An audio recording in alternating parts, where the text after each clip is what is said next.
అమెరికాలో Donald Trump ప్రెసిడెంట్గా బాధ్యతలు స్వీకరించిన తర్వాత ఆయన తీసుకుంటున్న నిర్ణయాలు పలు దేశాలకు మింగుడుపడటం లేదు. ప్రపంచంలోని అన్ని దేశాలు అమెరికాపై పడి దోచుకున్నాయని ఆరోపించాడు ట్రంప్. అందుకే ఇతర దేశాల నుండి దిగుమతి చేసుకునే వస్తువులపై భారీ ఎత్తున సుంకం విధిస్తూ వారి వస్తువులను అమెరికాలో డిమాండ్ లేకుండా చేయడమే లక్ష్యంగా పెట్టుకున్నాడు ఆయన. చైనాపై ఏకంగా 145% టారిఫ్ విధించాడు. అలాగే ప్రపంచంలోని అన్ని దేశాల నుండి దిగుమతి చేసుకునే వస్తువులపై ఎడాపెడా సుంకాన్ని బాదుతున్నాడు. ఇక తాజాగా ఆయన కన్ను ఇప్పుడు ఇండియాపై పడింది. అమెరికాలో ఇండియన్స్ పెద్ద సంఖ్యలో ఉద్యోగాలు చేస్తున్న విషయం తెలిసిందే. ఇక అమెరికా నుండి ఇండియాకు డబ్బు పంపిస్తే 5% పన్ను చెల్లించాల్సిందేనని హుకుం జారీ చేశారు ట్రంప్. దీంతో ఇండియన్స్పై అదనపు భారం పడనుంది. ఆ వివరాలు ఈశ్వరిలో.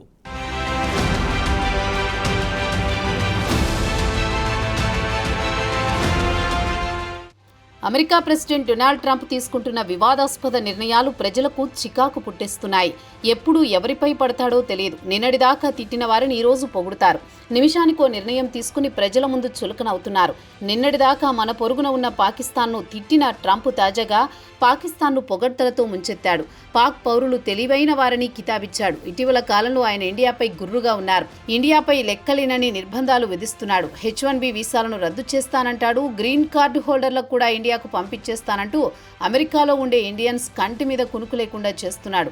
ఇక తాజాగా ఇండియాపై మరో బాంబు పేల్చాడు. అదేమంటే అమెరికాలో పనిచేస్తున్న ఉద్యోగి తన ఇంటికి డబ్బు పంపిస్తే దానిపై అదనంగా 5% ట్యాక్స్ చెల్లించాలని హుకుం జారీ చేశాడు.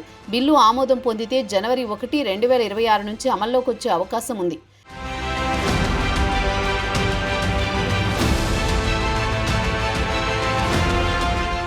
ఇక ప్రభుత్వం తీసుకువస్తున్న ఈ కొత్త బిల్లు వల్ల అమెరికా నుంచి ఇండియాకు డబ్బు పంపించాలనుకునేవారు అదనంగా 5% పన్ను చెల్లించాల్సిందే. అయితే ఈ పన్ను అమెరికా పౌరులు కానివారు, ఉదాహరణకు H1B వీసాలతో పాటు గ్రీన్ కార్డు హోల్డర్లకు కూడా ఇది వర్తిస్తుంది. ఒకవేళ బిల్లు ఆమోదం పొందితే అమెరికా నుంచి రెమిటెన్స్ అయ్యే డబ్బుపై 5% పన్ను చెల్లించాల్సి ఉంటుంది. దీనివల్ల ఇండియాలో ఉండే వారి తల్లిదండ్రులకు కూడా ఇబ్బందే. ఒకవేళ ఒక ఉద్యోగి నెలకు $1000 ఇంటికి పంపించాలనుకుంటే అతడు $50 అదనంగా పన్ను చెల్లించాల్సి వస్తుంది. అలాగే ఇండియా విషయానికి వస్తే ఏడాదికి $12 బిలియన్ నుంచి $18 బిలియన్ విదేశీ మారక ద్రవ్యం తగ్గే అవకాశాలున్నాయని global trade research initiative GTRI ఆదివారం నాడు విడుదల చేసిన నివేదికలో వివరించింది.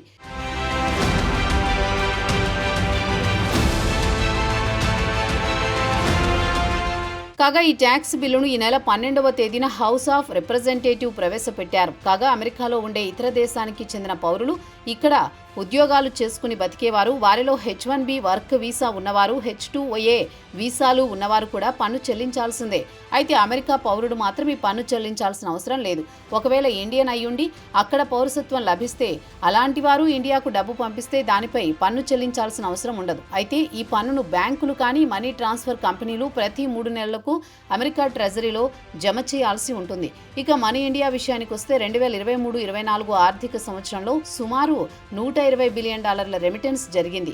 వాటిలో 28% అమెరికా నుంచి వచ్చిన సొమ్మే అని GTRI వెల్లడించింది. ఒకవేళ 5% పన్ను విధిస్తే ఇండియాలోని 10 నుంచి 15% రెమిటెన్స్ ఫ్లో తగ్గుతుంది. దీనివల్ల ఏడాదికి 12 నుంచి 18 లక్షల రెమిటెన్స్ తగ్గిపోతుందని లెక్కగట్టింది GTRI.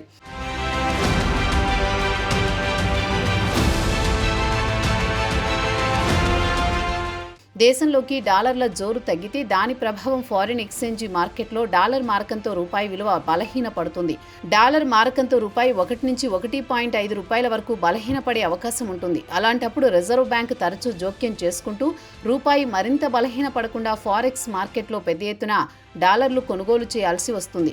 ఇక అమెరికా రెమిటెన్స్ పై పన్ను విధించడం వల్ల దేశంలోని కొన్ని రాష్ట్రాలు కేరళ, ఉత్తరప్రదేశ్, బీహార్లు తీవ్రంగా ప్రభావం పడే అవకాశాలు కనిపిస్తున్నాయి.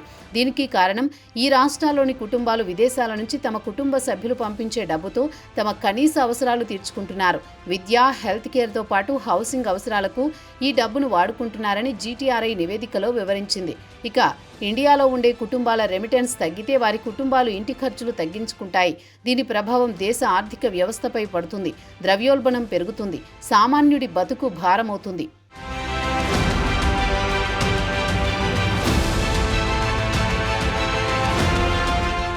అయితే ఇలా పన్ను విధించడంతో బాధపడే దేశాల విషయానికొస్తే ఎల్ సాల్వడార్, మెక్సికోలు ఉన్నాయి. ఈ దేశాలు కూడా ఎక్కువగా రెమిటెన్స్ పై ఆధారపడతాయి. మెక్సికో ప్రెసిడెంట్ క్లౌడియా షెయిన్బమ్ దీనిపై ఘాటుగా స్పందించారు. ఇది తమకు ఆమోదయోగ్యం కాదన్నారు. ఇది డబుల్ టాక్సేషన్ కిందికి వస్తుందన్నారు. ఎందుకంటే అమెరికాలో పనిచేసే ఉద్యోగి వేతనంపై పన్ను చెల్లిస్తాడు. ఆ తర్వాత మళ్లీ పన్ను చెల్లించడం ఎంతమాత్రం తమకు ఆమోదయోగ్యం కాదన్నారు మెక్సికో ప్రెసిడెంట్. ఇక అమెరికా కోణంలో చూస్తే డాలర్ మరింత బలపడుతుంది. ఎందుకంటే దేశం నుంచి డాలర్లు బయటికి పోవు. అదే ఇతర దేశాల విషయానికొస్తే అభివృద్ధి చెందుతున్న దేశాలకు మాత్రం ఇబ్బందికరమైన పరిణామమే. అమెరికా ప్రభుత్వం తీసుకున్న ఈ నిర్ణయం వల్ల గ్లోబల్ ఎకానమీ స్థిరత్వంపై నీళ్లు కమ్మే ప్రమాదం పొంచి ఉంటుందని జీటీఆర్ఐ సహ వ్యవస్థాపకుడు అజయ్ శ్రీవాస్తవ అన్నారు.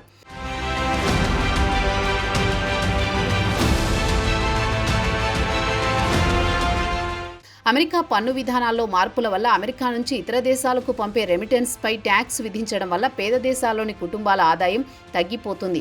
వారంతా అమెరికాలో ఉండి ఉద్యోగాలు చేసుకుని వారు పంపే డబ్బుపై ఆధారపడి జీవిస్తున్నారు. దాని ప్రభావంతో గ్లోబల్ ఎకనామిక్ గ్రోత్ క్షీణిస్తుందని టీటీఆర్ఐ నివేదికలో వివరించింది.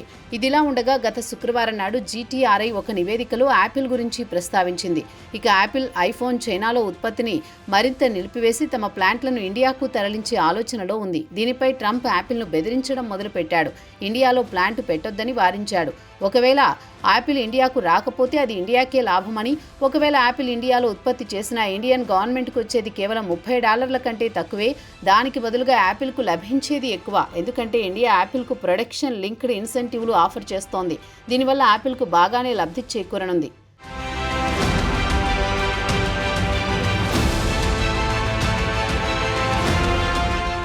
యాపిల్ ప్రయోజనాలను కాపాడేందుకు న్యూఢిల్లీ కీలకమైన స్మార్ట్ ఫోన్ విడిభాగాల ఉదాహరణకు డిస్ప్లే, చిప్సెట్స్, బ్యాటరీలపై దిగుమతి సుంకాన్ని తగ్గించింది.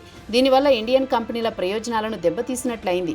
స్థానికంగా విడిభాగాలు తయారు చేసి ఇండియన్ కంపెనీలకు సరఫరా చేయాలనుకునే కంపెనీలపై తీవ్ర ప్రభావం చూపిందని జీటీఆర్ఐ నివేదికలో వివరించింది. మొత్తానికి చూస్తే ట్రంప్ ఇండియాపై ప్రస్తుతం పీకల దాకా కోపంతో ఉన్నట్టు ఉంది. నిన్నటి వరకు ఇండియాతో స్నేహంగా మెలిగిన ట్రంప్ ప్రస్తుతం ఇండియాకు దూరంగా జరుగుతున్నాడు. దాని ప్రభావమే అమెరికా నుంచి మాతృదేశానికి డబ్బు పంపించే ఇండియన్స్ పై పన్ను బాధి తన అక్కసు తీర్చుకుంటున్నాడు. అందుకే ద్వంద్వ ప్రమాణాలకు అమెరికా పెట్టింది పేరు అని అంటుంటారు. అది కాస్త ఇండియా విషయంలో నిజమైంది.